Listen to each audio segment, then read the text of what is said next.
feeling stuck, pabalik-balik nga mga problema, dili po kog moingon og okay ra na, pero makaya ra nimo na. Rest if you must, but don't you quit. And listen to this mga koys. You may be stuck today, but I'll tell you, part ra na sa programa sa Ginoo sa imong kinabuhi.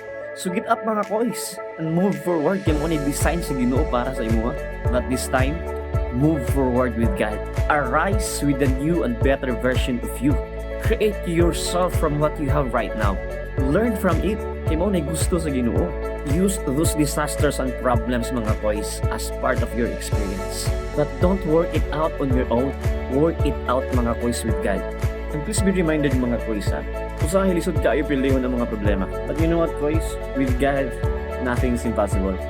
Because with God mga koys, everything is doable. And always know this mga koys ha.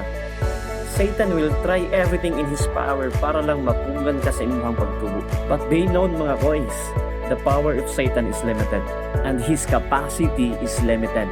But the grace and love of God is overwhelming mga koys.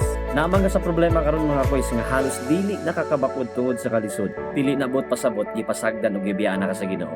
Ginatugot lang na sa Ginoo mga koys. Kay gina-prepare ka niya sa nindot nga version sa imong kinabuhi.